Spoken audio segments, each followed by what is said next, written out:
সবাইকে স্বাগতম জানাচ্ছি আজকের এই ভিডিওটার জন্য। যারা দেখছেন সবাইকে আন্তরিকভাবে শুভেচ্ছা জানাচ্ছি পাত্রাইল মসজিদ থেকে। পাত্রাইল মসজিদ বাংলাদেশ প্রত্নতাত্ত্বিক অধিদপ্তরের অধীনে আপনারা দেখছেন পাত্রাইল মসজিদ বাংলাদেশ ফরিদপুর জেলা পাত্রাইলে অবস্থিত একটি প্রাচীন মসজিদ। এই মসজিদটির মোট 5টি দরজা, মূল ফটকের সামনে অংশে 5টি দরজা আপনারা দেখছেন, আর 5টি গম্বুজ রয়েছে। এটা হচ্ছে প্রধান যে দরজাটা, সেটা লতা পাতা ও ফুল নকশা এই মসজিদটি কারুকাজপূর্ণ। প্রাচীন ঐতিহ্যবাহী আউলিয়া খান জামে মসজিদ নামেও মসজিদটি পরিচিত।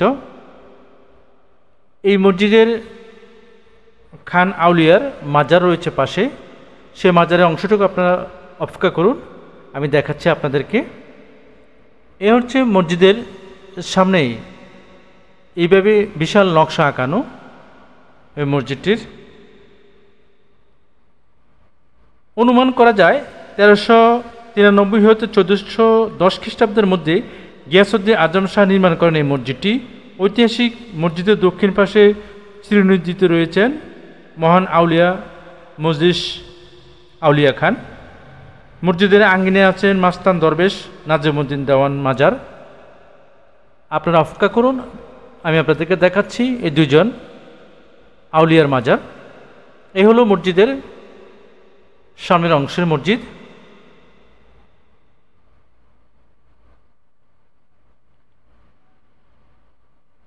এলাকার প্রজাদের পানির জলের সমস্যা নিরসনের জন্য ইবাদতের জন্য মসজিদের পাশেই 32.15 একর জমির উপর একটি দিঘি রয়েছে। বর্তমানে ভাঙ্গা উপজেলার পাত্রাইল দিঘির পাড় আউলিয়া মসজিদ নামেও এই মসজিদটা অনেক পরিচিত, অনেকে চেনে। এই মসজিদটা আপনারা যাওয়ার জন্য ঢাকা থেকে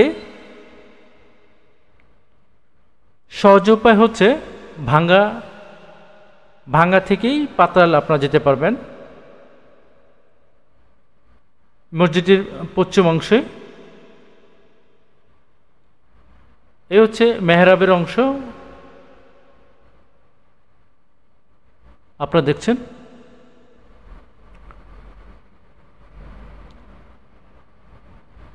ফুল ও লতা পাতার সামনে যেরকম নকশা রয়েছে, আর পশ্চিম পাশে তেমন নকশা নেই। এটা হচ্ছে মসজিদের পশ্চিমাংশের অংশ। মসজিদের ভিতরের অংশ নকশা রয়েছে, আমি আপনাদেরকে দেখাবো, অপেক্ষা থাকেন। এ হচ্ছে মসজিদের 4 কোণা এরকম মিনার আকৃতি রয়েছে।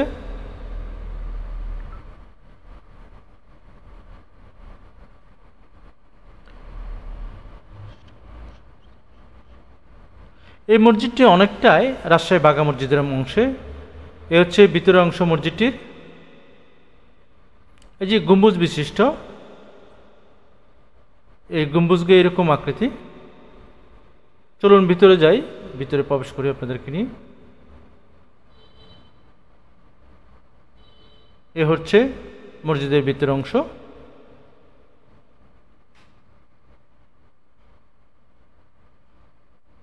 আমি আপনাদেরকে একটু দেখিয়েছিলাম যে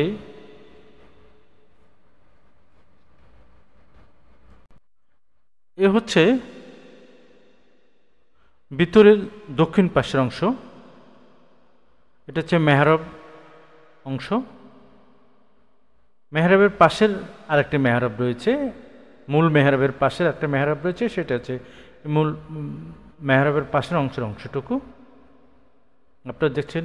মেহরাব মোট 3টে এখানে রয়েছে, প্রধান মেহরাব, ডানে একটা, বামে একটা, মোট 3টে মেহরাব রয়েছে। তবে বাংলাদেশ যে বাঘা মসজিদ রয়েছে ঐতিহ্যবাহী, তার আদলে অনেকটা, এটা হচ্ছে মূল মেহরাবটা আপনারা দেখছেন। বাঘা মসজিদ নিয়েও আমার একটা ভিডিও রয়েছে, আশা করি ওই ভিডিওটা দেখলে তুলনামূলকভাবে বুঝতে পারবেন এই মসজিদটার কারুকাজ কীরকম আর ওই মসজিদটার কারুকাজ কীরকম। এটা হচ্ছে মূল মেহরাবের অংশ, ফুল এবং লতাপাতা কারুকাজ সম্পূর্ণ এই মেহরাবটি দেখছেন।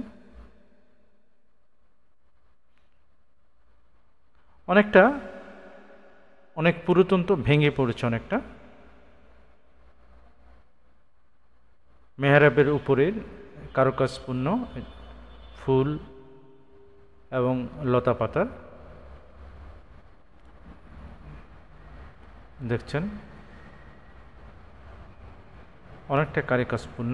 বাংলাদেশের ঐতিহ্যবাহী মসজিদ নিয়ে আমার বেশ কয়েকটা ভিডিও রয়েছে, বেশ ঐতিহ্যবাহী মসজিদগুলো নিয়ে আলোচনা রয়েছে। আশা করি ওই ভিডিওগুলোও দেখবেন আপনারা। এটা হচ্ছে মজলিসে আউলিয়া খান, আর পাশে রয়েছে মসজিদের আঙ্গিনায় আছে মাস্তান দরবেশ নাজিমুদ্দিন দেওয়ানের মাজার। দুইটা মাজার এখানে রয়েছে।